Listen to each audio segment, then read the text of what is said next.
Ardennes forest, Belgium. December 16th, 1944. 5 o'clock in the morning. Darkness, absolute, impenetrable. The forest is not silent. It is holding its breath. This is the Ghost Front. A quiet sector where worn-out divisions come to rest and green divisions come to learn. The temperature is not just cold. It is an act of violence. 0 degrees Fahrenheit. That is minus 18 degrees Celsius. The air itself feels solid.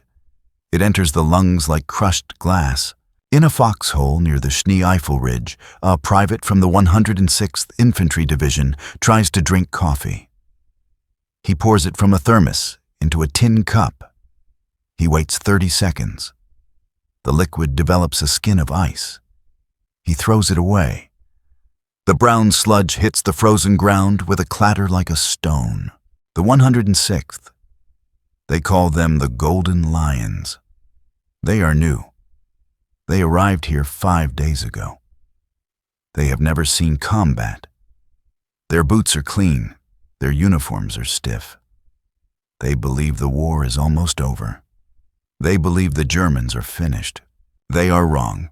Across the valley less than 200 yards away, the darkness hides a Leviathan.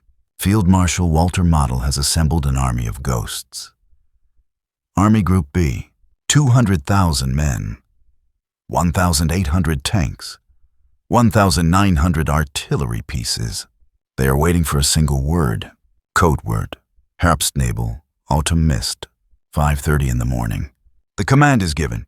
It does not begin with a sound. It begins with a tremor. The floor of the foxhole vibrates. Dust trickles down from the log roof. The private looks at his water canteen. The water inside is shaking.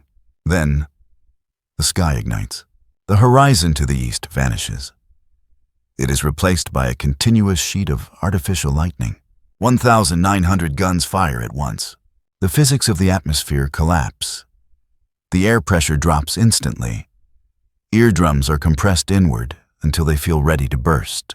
The sound arrives a split second later. It is not a roar. It is a physical blow to the chest. 88mm shells, 105mm howitzers, 150mm heavy guns. They tear through the canopy of the pine forest. Tree bursts. This is the cruelest form of artillery. The shells hit the tops of the fir trees. They detonate downward. Wood splinters. Jagged spears of pine 6 inches long rain down at supersonic speeds. A foxhole offers no protection against the sky falling. The ground churns. It liquefies. Soil, snow, and flesh mix together in a gray paste. Then comes the scream. The Nebelwerfer. The American soldiers call them screaming mimes. A 6-barreled rocket mortar. When fired, the rocket spins. It pushes air through small vents. It creates a high-pitched shriek, a sound like a woman screaming in agony. It is designed to liquefy the bowels of new recruits. It works. The men of the 106th Division cower at the bottom of their holes. They press their helmets into the mud.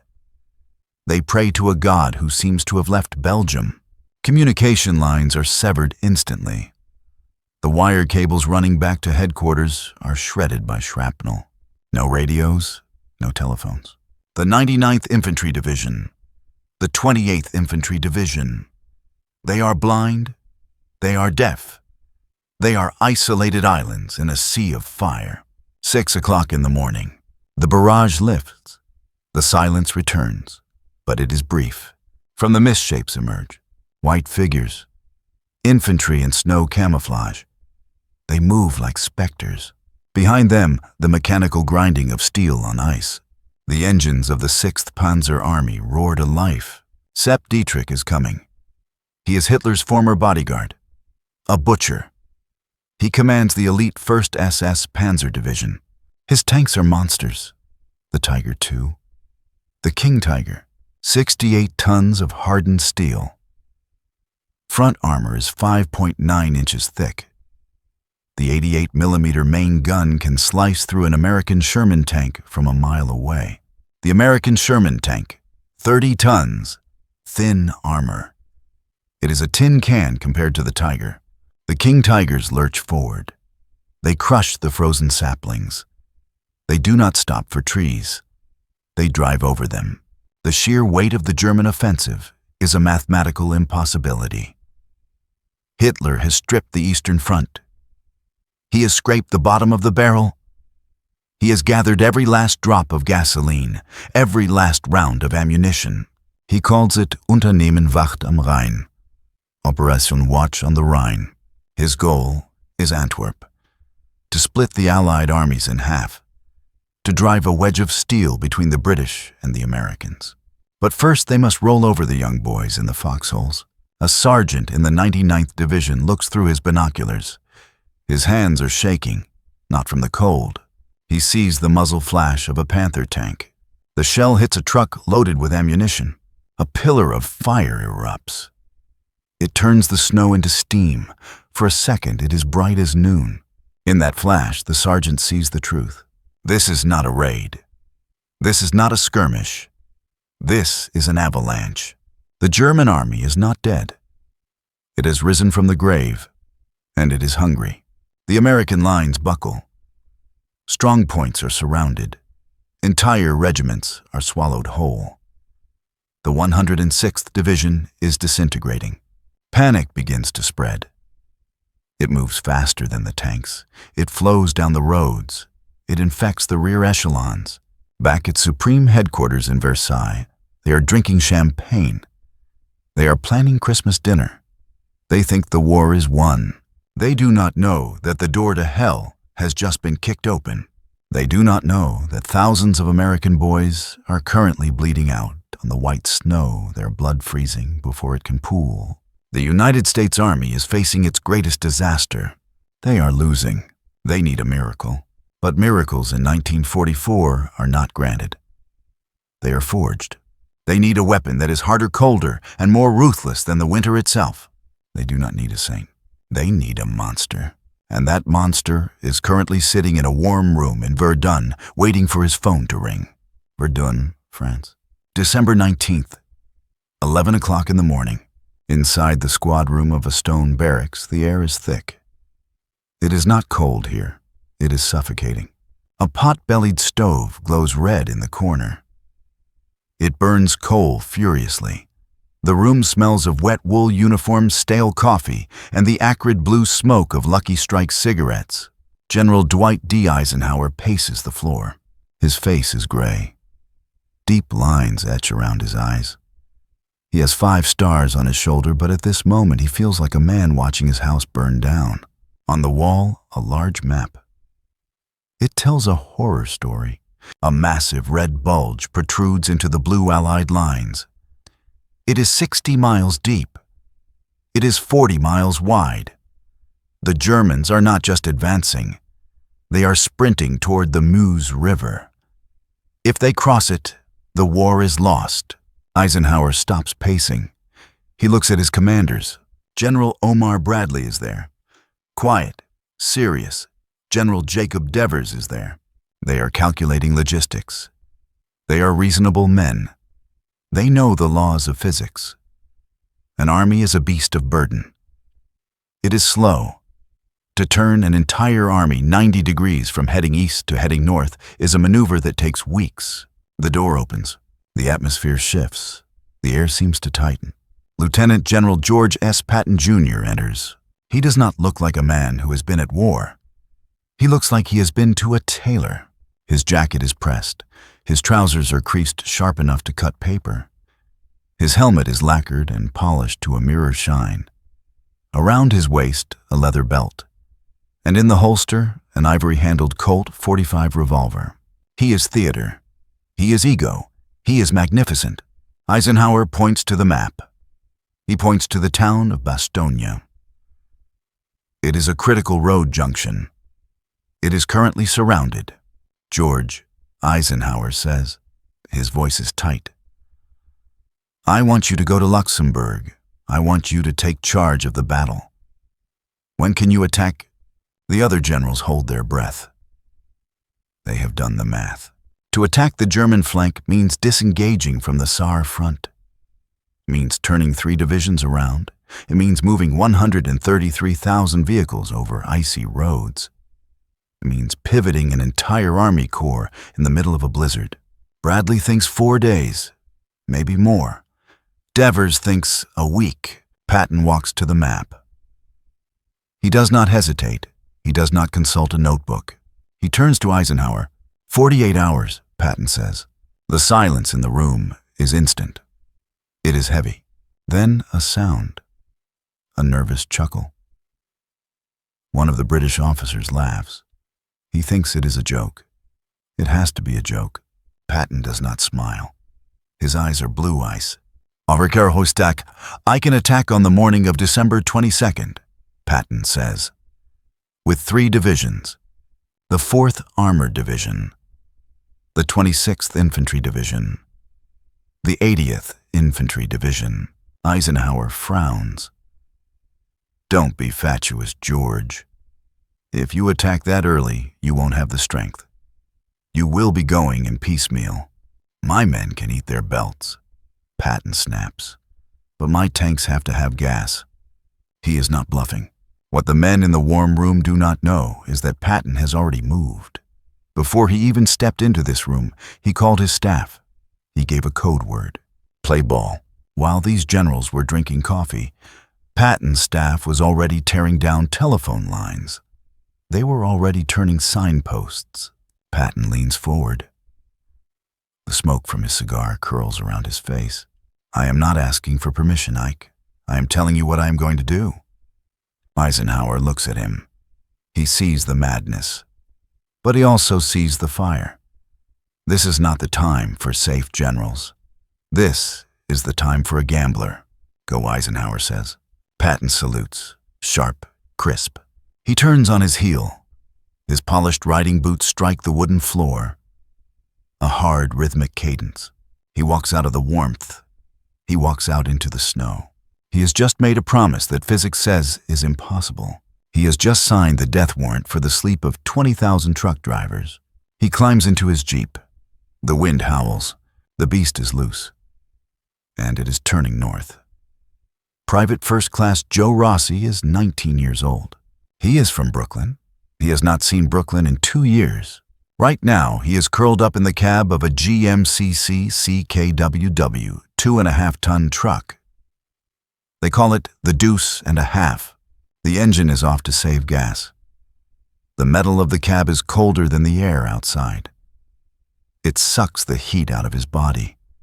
His breath forms a cloud that freezes on the inside of the windshield. He is asleep. A shallow, shivering sleep.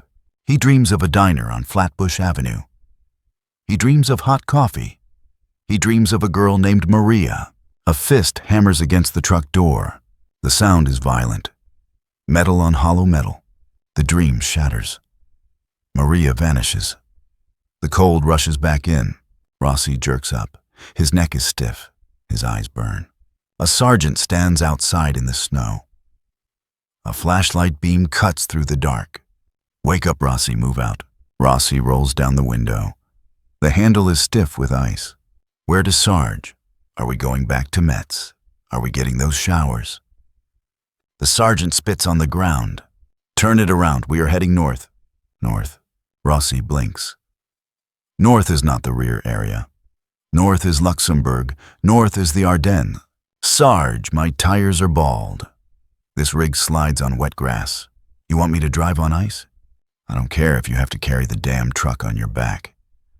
General Patton says we move. We move. The sergeant moves to the next truck. Hammering, shouting, waking the ghosts. Rossi sits there for a second. He looks at his hands. They are wrapped in wool gloves with the trigger finger cut off. They are trembling. He turns the key. The 6-cylinder engine coughs. It sputters. It catches. The floorboards vibrate. The smell of raw diesel fumes fills the small cab. It smells like headaches and nausea. He grabs the gear shift. Feels like a bar of ice. He grinds it into first gear. He releases the clutch. The tires spin. Rubber whines against the frozen mud. Then they bite. The truck lurches forward. Rossi is not alone. Behind him, headlights flicker on. Hundreds of them. Thousands of them. This is the Red Ball Express turned into a war machine. A river of steel begins to flow. Ammo trucks carrying 105mm shells. Fuel tankers carrying thousands of gallons of high-octane gasoline. Ambulances, jeeps. They are doing the impossible. They are turning an entire Army Corps 90 degrees on a 2-lane road. The road is a ribbon of black ice. To the left is a cliff face. To the right is a drop into the dark valley. Rossi grips the steering wheel. His knuckles are white. He cannot use high beams. Blackout regulations. He has to drive using cat eyes, 2 small slits of light that illuminate only 10 yards of road ahead. It is like driving with your eyes closed. He feels the rear of the truck drift. The weight of the ammunition crates pushes the chassis sideways. Gravity wants to pull him off the cliff. Friction is the only thing saving him, and friction is losing. He fights the wheel. Left, right, gently. Don't touch the brakes. If you touch the brakes, you die. A truck ahead of him slides. It fishtails. It corrects itself at the last second. Rossi sweats. The sweat turns cold on his back. He does not know about strategy. He does not know about maps in warm rooms. He does not know who von Rundstedt is. He only knows that he is tired, he is hungry, and he is terrified. General Patton made a promise to Eisenhower. 48 hours. But Patton is not driving this truck. Patton is not staring into the abyss of a Belgian winter night. Joe Rossi is. He is the currency with which the general pays his debt. He shifts into second gear. The engine groans. The convoy snakes continuously into the dark. A long mechanical intestine digesting men and machines, feeding them toward the front line, toward the meat grinder, the Ardennes. December 20th. Night. History is usually written in ink. This chapter is written in gasoline. 133,000 vehicles. 62,000 tons of supplies. They are moving simultaneously on a single road network. It is a traffic jam that stretches from the Saar River to the Belgian border. It should be chaos. It should be a parking lot. But it moves. It moves because of the military police, the MPs. They stand at the crossroads in the freezing dark. They are human statues. Their coats are stiff with ice. They wave batons with illuminated tips. They do not sleep. They do not eat. They direct the flow of steel. If a truck stalls, they do not fix it. They push it off the road, into the ditch. The convoy must not stop. The circulation of blood to the front line must not clot. The sound of this movement is not loud. It is deep. It is a subsonic vibration that travels through the bedrock, a low continuous thrumming, the engines of Sherman tanks, the high whine of Jeep tires, the grinding of half-track gears. It is the sound of an industrial nation uprooting itself. The cold fights back. At 0 degrees, oil turns into sludge. Batteries die. Metal becomes brittle. Drivers keep their engines running. If they turn them off, the engine blocks will crack. The air smells of unburnt hydrocarbons. It smells of exhaust and anxiety. Meanwhile, back at Versailles, General Eisenhower waits. The room is quiet. The maps have not changed. The red bulge of the German advance is still growing. It is swelling like an infection. Bastogne is surrounded. The 101 Airborne Division is trapped inside. They are cut off. They have no winter clothes. They are running out of ammunition. The Germans send a message to the American commander in Bastogne. General McAuliffe. They demand surrender. McAuliffe sends a reply. One word. Nuts. It is brave. But bravery does not stop tanks. Only other tanks stop tanks. Eisenhower looks at his watch. 24 hours have passed. The staff officers whisper. They say Patton is overextended. They say the Third Army will get stuck in the snow drifts. They say this is a suicide mission. Eisenhower rubs his temples. He wonders if he has made a mistake. He wonders if he has sent Patton to his doom. He picks up a report. The weather forecast. Heavy snow, fog, zero visibility. The Allied Air Force is grounded. The P-47 Thunderbolts cannot fly. The Typhoons cannot fly. Patton is moving blind. He has no air cover. He is naked against the elements. But on the road to Ardennes, the lead elements of the 4th Armored Division are not stopping. They are driving with their hatches open. The commanders stand exposed in the turrets. Their faces are masks of frostbite. They are racing the sun. They are racing the death of their brothers in Bastogne. The suspension of the tanks groans under the weight. The tracks chew up the asphalt. They spit out chunks of frozen road. They are getting closer. The symphony of engines reaches a crescendo. The waiting is over. The collision is imminent. December 22nd, 6 o'clock in the morning. The 48 hours have expired. The promise is due. On the southern shoulder of the Bulge, the fog is a physical barrier. It is white, thick. It clings to the ground like a shroud. The soldiers of the German 5th Parachute Division are digging in. They are elite troops. Fallschirmjäger. They wear long camouflage smocks. They carry the MG-42 machine gun, the bone saw. They are confident. Intelligence reports tell them the American Third Army is still fighting in the Saar, 100 miles to the south. They believe they have days to prepare. They believe the flank is secure. They are wrong. They do not hear the engines at first. The snow dampens the sound. The wind carries it away. Then, the white wall of fog ripples. A shape emerges. It is angular. Olive drab, a white star painted on the glacis plate. A Sherman tank. It is not alone. Behind it, another. And another. The entire 4th Armored Division has arrived. They have driven non-stop for 2 days. They are sleep-deprived. They are irritable. And they are looking for a fight. The German sentry freezes. His cigarette drops from his lips. The turret of the lead Sherman rotates. The hydraulic motor whines. A mechanical insect-like sound. The 75mm gun levels out.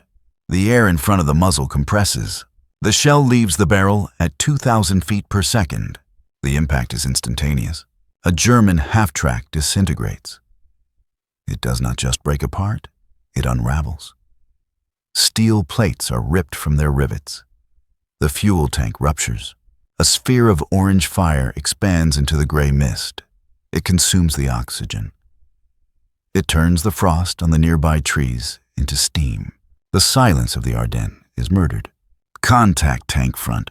The German shout is drowned out by the heavy staccato of the coaxial machine guns. The Americans are not probing.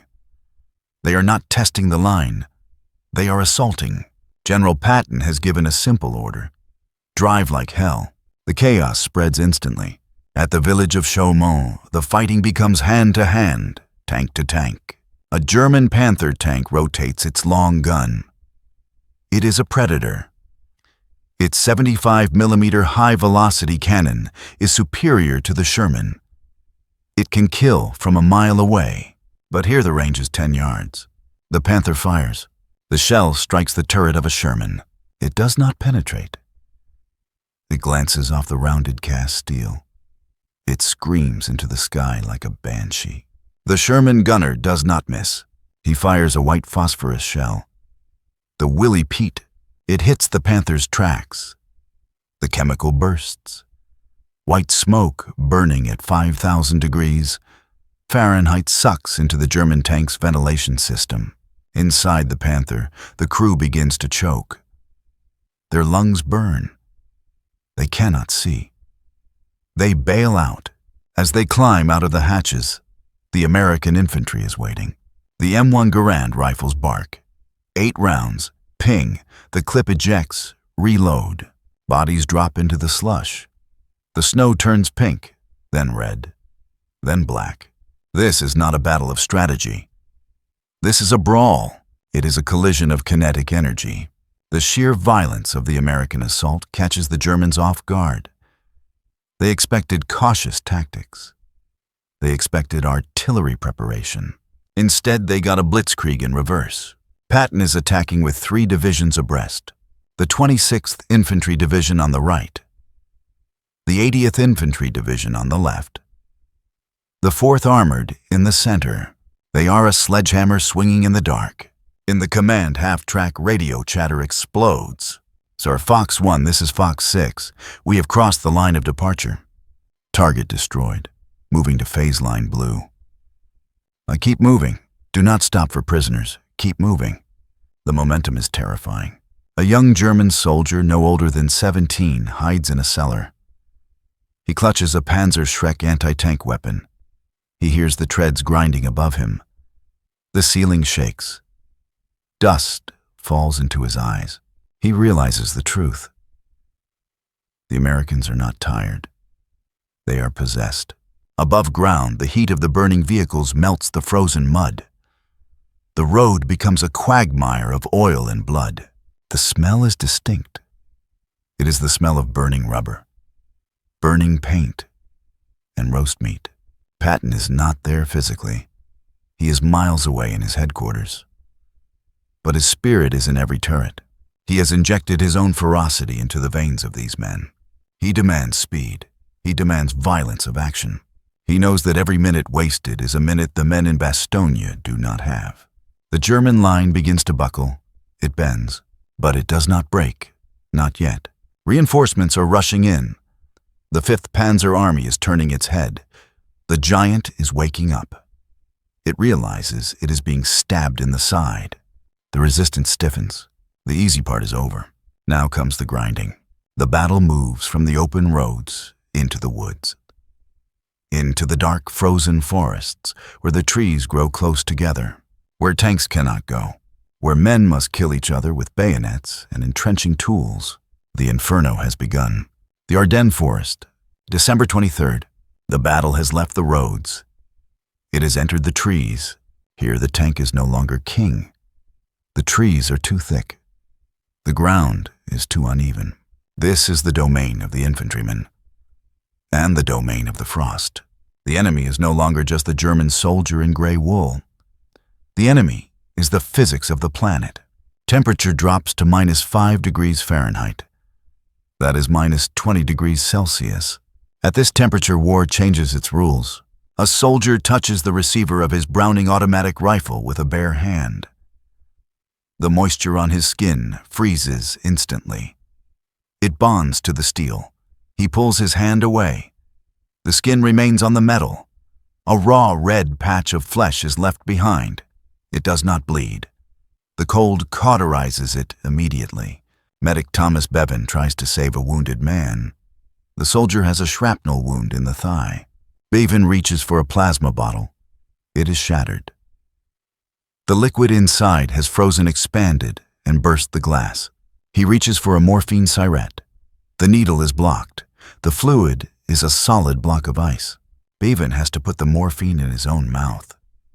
He has to hold it under his tongue. He has to use his own body heat to melt the drug while the wounded man screams. The scream creates a cloud of steam that hangs in the stagnant air. This is not warfare. This is survival of the warmest. The snow is knee-deep. It hides everything. Tripwires, mines, corpses. The dead do not rot. They freeze. A German soldier lies face down. He has been dead for 2 days. He is rock hard. A Sherman tank maneuvering through the tree line cannot avoid him. The driver cannot see him. The 30-ton tracks roll over the body. It does not squash. It crumbles. The sound is not wet. It is dry. It sounds like a dry branch snapping under a heavy boot. A sharp, brittle crack that echoes through the woods.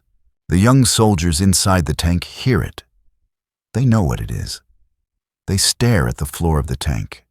They try not to vomit. General Patton does not care about the weather. He sends orders down the line.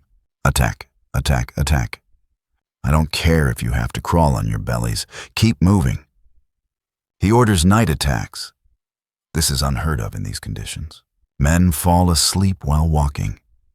They hallucinate. They see warm fires that are not there. They walk toward the imaginary heat and wander into German machine gun nests. Trench foot becomes a plague. Wet socks inside leather boots. The circulation stops. The tissue dies. The toes turn black. Then gangrene sets in. Men are taking their boots off and their toes are coming off with the socks. But the machine keeps grinding. The 4th Armored Division is taking heavy casualties. They are losing tanks to the 88mm guns hidden in the tree line. The infantry rides on the back of the tanks. They are ablative armor. When a shell hits, they are blown off like leaves in a gale. But for every man who falls another steps forward, not out of bravery, but out of necessity. If they stop, they freeze. If they retreat, they fail. So they move forward toward the fire.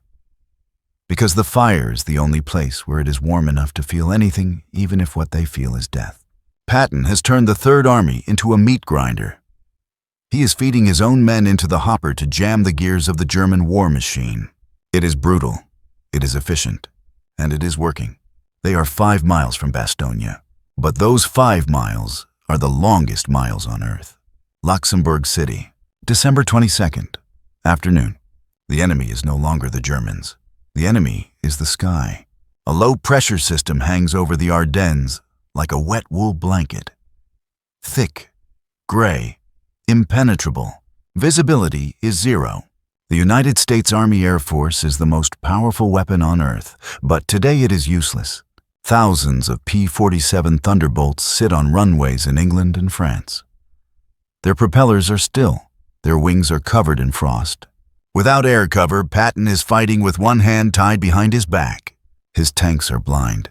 They stumble into ambushes. Patton stands by the window of his headquarters in the Pescatori Foundation.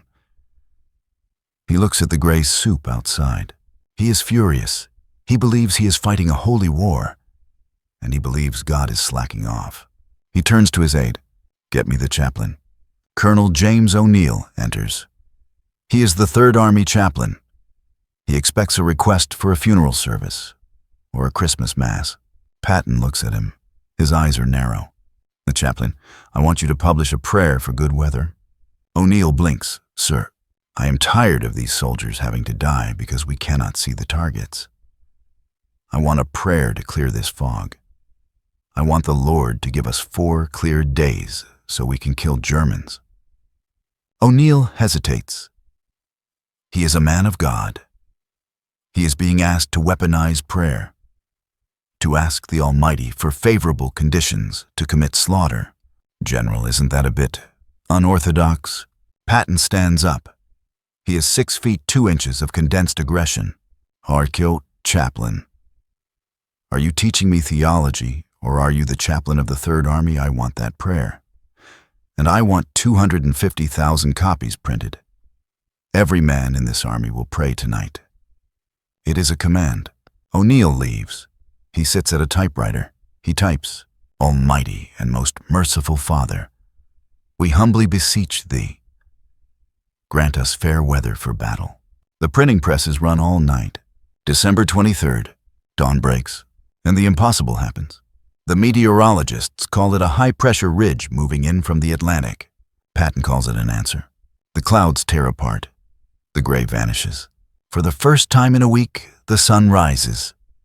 It is bright. It is blinding. It reflects off the millions of acres of snow. The temperature drops even further. The ground freezes hard as iron. Perfect tank country. And then comes the sound. At first, it is a low hum in the west, like a swarm of angry hornets.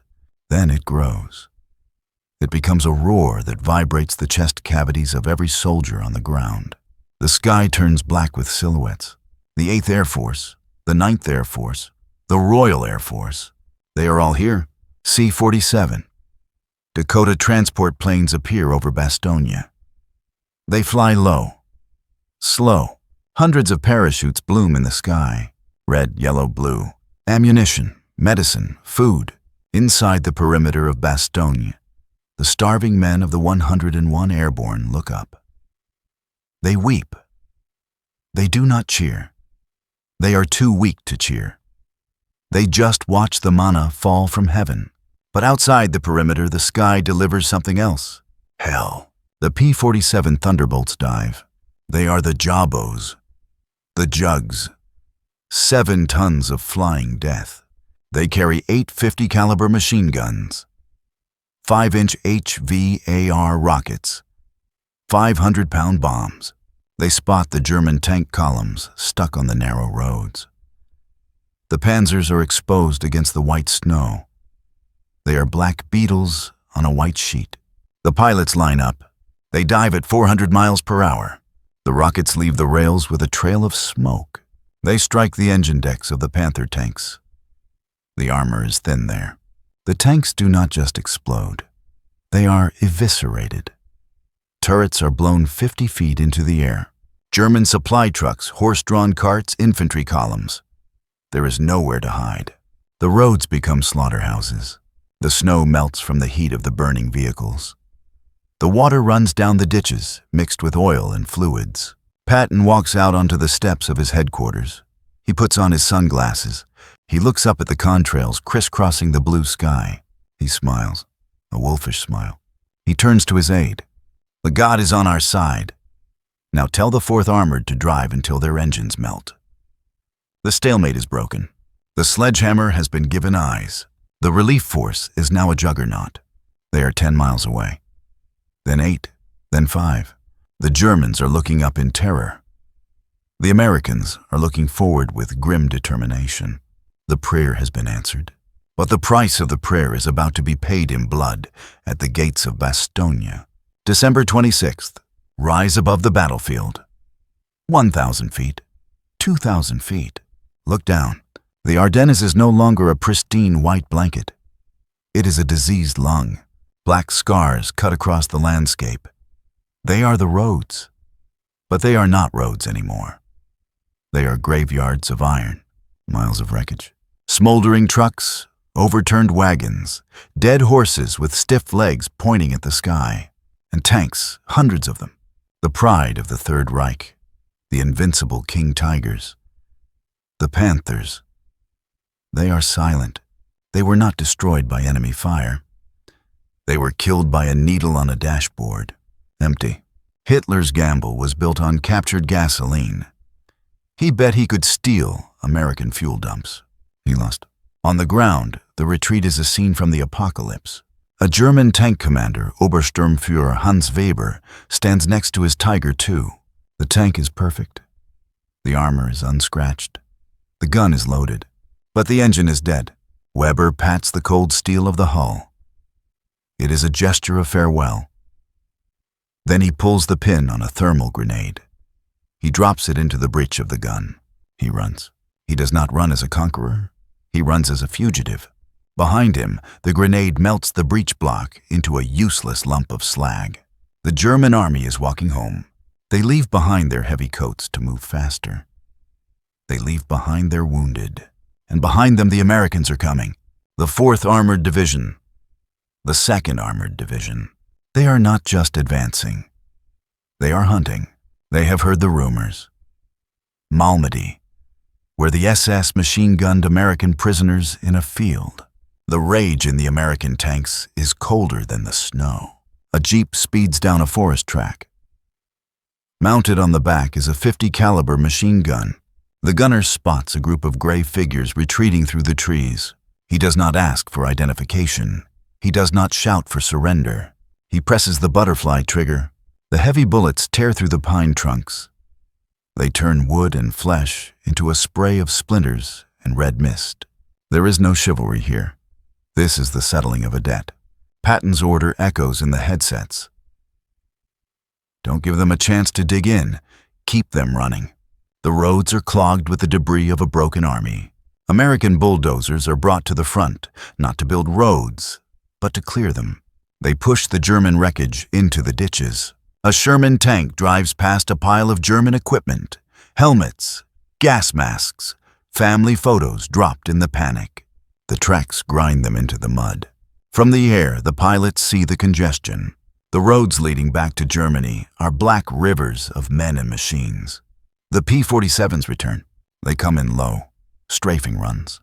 The physics of a .50 caliber bullet hitting a human body are horrific. It does not just punch a hole, it tears the target apart. The retreating Germans dive into the freezing ditches. They press their faces into the ice. They wait for the thunder to pass. Many do not get up. General von Manteuffel, commander of the 5th Panzer Army, sends a message to Model. We must withdraw now. Model calls Hitler. Hitler refuses. Hold the line. No retreat. But orders from a bunker in Berlin cannot put gas in a tank in Belgium. The collapse is total. The Bulge is shrinking. The air escapes from the balloon. On the afternoon of December 26th, a Sherman tank named Cobra breaks through the tree line near the village of Assenois. The commander looks through his periscope. He sees green uniforms, round helmets, American paratroopers, the 101st Airborne. They are dirty. They are bearded. Their eyes are hollow. But they are standing. The siege of Bastogne is broken. Patton has kept his promise. He has driven a steel stake through the heart of the German offensive. The link-up is made, a handshake in the snow. But there is no celebration, no cheering. Just a nod, a shared cigarette, and the realization that while the battle is won, the killing is far from over. The snow begins to fall again, gentle, soft. It starts to cover the black scars. It starts to cover the dead horses. It starts to cover the boys who will never go home. Nature is trying to hide the mess that men have made. The Ardennes, January 1945. The guns have moved east. The roar of the engines has faded into the distance. The noise is gone. What remains is the wind. It whistles through the shell holes in the pine trees. It hums as it passes over the open hatches of burnt-out tanks. It is a hollow sound, the sound of a vacuum. The battle is over. The cleanup begins. This is the job of the 606th Quartermaster Graves Registration Company. They are not soldiers of the line. They are the garbage men of war. They arrive in 2.5-ton trucks. Empty trucks. They step out into the snow. The snow is no longer white. It is a tapestry of gray soot-black oil and brown earth. And the mounds. The mounds are everywhere. Underneath the snowdrifts, thousands of shapes lie waiting. The men of the 606th pull on heavy leather gloves. They breathe into their hands. They do not speak. There is nothing to say. They start to work. The physics of death in winter are different from the physics of death in summer. In the Pacific, bodies rot. They swell. They smell. Here they do not rot. They freeze. A human body is 70% water. At 0 degrees, that water turns to ice. The dead are not limp. They are statues. They are frozen in the exact moment of their death. A soldier from the 26th Infantry Division. He is on his knees. His rifle is raised. His finger is on the trigger. He looks like he is about to fire, but half his head is missing. The Graves registration men cannot straighten him out. His joints are fused. To move his arm would be to break the bone. They have to carry him like a piece of furniture, rigid, awkward. They try to find his dog tags. The tags are around his neck. But the chain is frozen to the skin. To pull it is to rip the flesh. They use wire cutters. Snip. One tag for the records. One tag stays with the body. Usually it is placed in the mouth, but the jaws are clamped shut, frozen tight. They tie the tag to the ankle instead. They load him into the truck. He does not land with a soft thud. He lands with a heavy wooden clatter. He is stacked, like cordwood, layer upon layer. American olive drab on top of American olive drab. There is no dignity here. There is only logistics. 19,000 Americans were killed in the Battle of the Bulge. 47,000 were wounded. 23,000 are missing. Total casualties, 89,000 men. That is the population of a small city, erased in 30 days. Patton's 48-hour miracle was purchased. It was not a gift. The currency was the blood of men like the one in the truck. Nearby, a Sherman tank sits in a crater. It is black, charred. The recovery crew approaches it. They smell it before they touch it. The smell of roast pork. It is a smell that will haunt these men for the rest of their lives. It will make them vomit at family barbecues 20 years from now. They climb onto the hull. The hatch is jammed. The heat of the fire has warped the metal ring. They use a crowbar. They heave. The metal screeches. The hatch pops open. Inside the turret is a charcoal oven. 5 men were inside. Now there are 5 piles of ash and bone. The crew uses shovels. They place the remains into canvas bags. They do not know who is who. The driver is mixed with the gunner. The loader is mixed with the commander. They will be buried together in a single grave. A common marker. Known but to God. This is the reality of the Blitzkrieg. This is the reality of the glorious counterattack. Further down the road, a German corpse lies in the ditch. He is young, maybe 16. He has no boots. Someone has stolen them. His feet are white marble. His pockets are turned inside out. Someone has taken his watch. His knife. The American soldiers call it souvenir hunting. It is looting, but the dead do not complain. The grave's registration men stop. They look at the German boy. They do not hate him. Hate requires energy. They are too tired for hate. They pick him up. He is lighter than the Americans. Malnutrition. The German army was starving. They throw him into a different truck. A truck for enemy dead. Even in death there is segregation. But the snow covers them both the same way. The landscape is littered with the detritus of a collapsed empire. Gas masks, mess kits, letters. A piece of paper flutters in the wind. It is stuck to a barbed wire fence. It is a V-mail, a letter from home. Dearest Bill, the baby is walking now. We miss you. Come home for Christmas. Bill is not coming home for Christmas. Bill is currently a frozen block of ice in the back of a deuce and a half truck heading to a temporary cemetery at Henri Chapelle. The sun begins to set. The temperature drops again. The trucks form a convoy. They drive slowly. They do not want to jostle the cargo. As they pass the infantry columns moving up to the line, the living soldiers look at the trucks. They see the boots sticking out from under the canvas covers. They look away. They focus on the road. They focus on their own boots. They practice the 1,000-yard stare. It is a defense mechanism. If you look too closely at the dead, you see yourself. Patton does not see this. He is planning the next offensive. He is looking at maps of the Rhine River. He is thinking about crossing into Germany. He is a general. His job is to spend lives to buy victory. He has spent 19,000 lives to save the Alliance. To history, it is a bargain. To the mother of the boy with the frozen dog tags, it is the end of the world. The wind picks up. It blows snow over the tired tracks of the death trucks. By morning, the tracks will be gone. The white sheet will be smooth again. The Ardennes keeps its secrets. It swallows the violence. It swallows the screams. And it waits for the spring thaw. When the snow melts, the farmers will return. They will plow these fields. And for the next 100 years, their plows will hit steel. They will find helmets. They will find unexploded shells.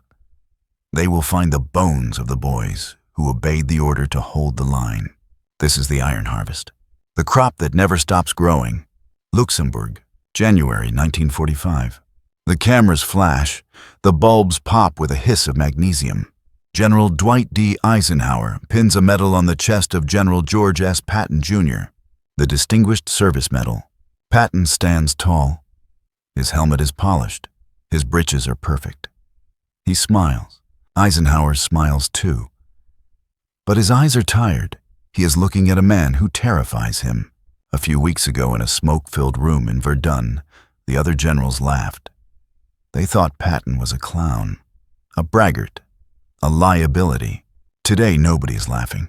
Patton has done exactly what he said he would do. He moved an entire army corps. He marched them 100 miles through a blizzard. He attacked without air cover. He broke the siege of Bastogne. He defied the laws of logistics. He defied the laws of weather. He defied the logic of warfare. But history does not just hand out medals. It asks questions. It demands an audit. Was George Patton a military genius? Or was he simply a gambler who got lucky? Let us look at the alternative. Rewind the clock. Imagine Patton hesitated.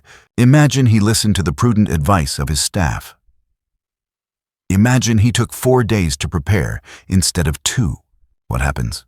Mathematical models tell us the answer.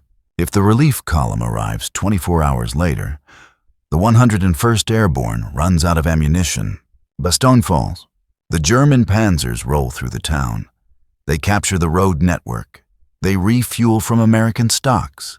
They reach the Meuse River. They reach Antwerp. The Allied armies are cut in half. The British are isolated. The war does not end in May 1945. It drags on into the summer, maybe into 1946. And in the east, the Soviet army is delayed. And in the concentration camps, Auschwitz, Dachau, Bergen-Belsen, the gas chambers continue to run. The ovens continue to burn. Every day, the war is extended. 10,000 more Jews, gypsies, and political prisoners are murdered. If Patton delays, hundreds of thousands of people who survived the war die. The 19,000 American boys who froze to death in the Ardennes did not just save a town on a map. They bought time. They bought the lives of people they would never meet. And they did it because a madman in a shiny helmet told them it was possible. Patton was not a nice man. He was arrogant. He was profane. He slapped shell-shocked soldiers in hospitals. He believed he was the reincarnation of a Roman legionnaire. In peacetime, George Patton would be a monster. He would be unfit for society. But in December 1944, the world did not need a saint. The world was being devoured by the greatest monster in history, Adolf Hitler. To kill a monster, you do not send a diplomat. You do not send a logistician. You send a bigger monster. You send a man who loves war as much as the enemy does. Patton was that monster. He was the necessary evil. Months later, in December 1945, Patton would be dead. Not by a bullet, not by a shell, but by a car accident. A minor collision on a quiet road in Germany. A freak accident. He broke his neck. The god of war recalled his favorite son as soon as the guns fell silent. Patton died because he had no place in a world at peace. He was a sword that could not be sheathed. So we return to the beginning. The snow, it is falling again in the Ardennes today. It covers the foxholes. It covers the scars on the trees. The tourists come. They visit the Patton Monument in Bastogne. They take pictures. They see the statue of the general. He is looking north, always north. But underneath the bronze and the stone, the question remains. The line between genius and madness is measured in hours. Patton crossed that line. He made a promise that cost 19,000 lives. And he kept it. Now I turn the question to you. Look at the map. Look at the snow. Was this the work of a brilliant strategist? Or was it the desperate gamble of a man who loved the smell of death? Did the ends justify the means? Sometimes civilization survives only because it has men willing to burn the world down to save it. Patton was the fire, and the fire has finally gone out. What do you think? Leave your verdict in the comments. End of transmission.